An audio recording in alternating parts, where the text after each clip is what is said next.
বাংলাদেশ মার্কেটে সাড়া ফেলে দিয়েছে টেকনো ক্যামন 40 এবং ক্যামন 40 প্রো। এই দুটি ভেরিয়েন্টের মধ্যে ৳৪,০০০ পার্থক্য রয়েছে। অর্থাৎ ক্যামন 40 র প্রাইস ধরা হয়েছে ৳২৩,৯৯৯ এবং ক্যামন 40 প্রো ৳২৭,৯৯৯।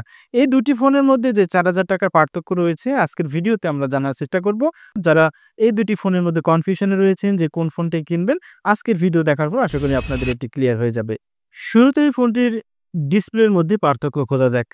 ফোন দুটির ডিসপ্লের size 6.78 inch AMOLED punch hole display. দুটিতেই অ্যামোলেড পাঞ্চল ডিসপ্লে রয়েছে এবং দুটোই কিন্তু ফুল এইচডি প্লাস এবং 120 হার্জের refresh rate, wide touch control, কোনো পার্থক্য নেই। বাট মূল যে বেসিক পার্থক্য সেটি হচ্ছে ক্যামন 40 হচ্ছে ফ্ল্যাট ডিসপ্লে আর ক্যামন 40 প্রো হচ্ছে কার্ভ ডিসপ্লে।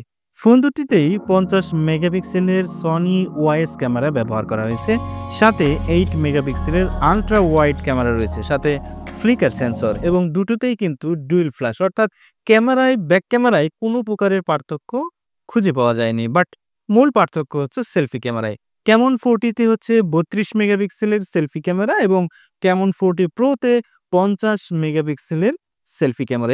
এছাড়া ফোন দুটির পারফরমেন্স সেকশনেও কিন্তু একই মিল রয়েছে। যেমন ফোন দুটির প্রসেসরও কিন্তু Helio G100 আল্টিমেট প্রসেসর ব্যবহার করা হয়েছে এবং 2.2 গিগাহার্টজ অক্টা-কোরের প্রসেসর দেওয়া হয়েছে এবং ফোন দুটিই কিন্তু 4G নেটওয়ার্ক কভার করে এবং অপারেটিং সিস্টেমেও কিন্তু একই রয়েছে, অর্থাৎ Android 15 এবং ফোন দুটিই কিন্তু ইন ডিসপ্লে ফিঙ্গারপ্রিন্ট। ফোন দুটিতে ডুয়েল স্পিকার ব্যবহার করা হয়েছে এবং ডলবি অ্যাটমস ফিচার রয়েছে এবং এছাড়া ফোন দুটির যে সেন্সরগুলো রয়েছে এগুলোতেও কোনো পরিবর্তন নাই। যেমন geometrical sensor, infrared remote control sensor, compass, ambient light sensor এবং NFC সবগুলোই কিন্তু দুটি ফোনে একই রকম রয়েছে এবং ফোন দুটিতেই কিন্তু সুপার কুলিং সিস্টেম রয়েছে।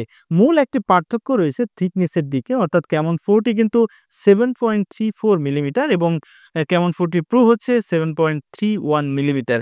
মূল যে পার্থক্যটা এবারে আমরা লক্ষ্য করছি যে এই যে প্রাইজের যে ডিস্টেন্সটা হয়েছে এটার পিছনের মূল পার্থক্যটা কোন জায়গায়, সেই পার্থক্যটা আমরা খুঁজে দেখার চেষ্টা করেছি। সেখানে মেইন পার্থক্যটা আমরা পেয়েছি, সেটি হচ্ছে এটার ডিউরেবিলিটি। অর্থাৎ ক্যামন 40-তে IP রেটিং রয়েছে IP66 এবং ক্যামন 40 প্রোতে IP রেটিং রয়েছে IP68 এবং IP69। দুটি ফোনই কিন্তু ড্রপ টেস্টের রেজাল্টে সার্টিফাইড পেয়েছে এবং আরও একটি মূল পার্থক্য যেটি পাওয়া গিয়েছে সেটি হলো ক্যামন 40-তে ডিসপ্লেতে কোনো প্রকারের প্রোটেকশন দেওয়া হয় নাই, বাট ক্যামন 40 প্রোতে কিন্তু কর্নিং গরিলা গ্লাস 7i এর প্রোটেকশন দেওয়া হয়েছে।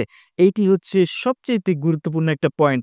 এটি কিন্তু অনেকেই জানে না যে আসলে এই দুটি ফোনের মধ্যে কিন্তু এই যে ডিসপ্লে প্রোটেকশনের পার্থক্যটা রয়েছে বা আইপি রেটিং এর পার্থক্য রয়েছে। কারণ সবাই জানে যে দুটি ফোনের আইপি রেটিং একই, কারণ পানিতে ভিজিয়ে পানিতে রেখে জারের মধ্যে রেখে ফোন দুটিকে টেস্ট করে দেখানো হচ্ছে।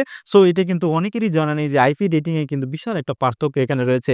এছাড়া দুটি ফোনেই কিন্তু 5200 মিলিঅ্যাম্পিয়ারের ব্যাটারি এবং 45 ওয়াটের ফাস্ট চার্জার ব্যবহার করা হয়েছে এবং রোমের দিক দিয়েও কিন্তু একই রকম রয়েছে, অর্থাৎ 8 256 এর ভেরিয়েন্ট এবং র্যামের ক্ষেত্রে আরও 8 GB বৃদ্ধি করার সুবিধা রয়েছে। ফাইনালি ক্যামন 40 এবং ক্যামন 40 প্রো এর মধ্যে যে ৳৪,০০০ দামের পার্থক্য রয়েছে এটার কারণ কিন্তু আমরা খুঁজে পেলাম। 5টি পয়েন্টে আমরা পার্থক্য খুঁজে পেয়েছি।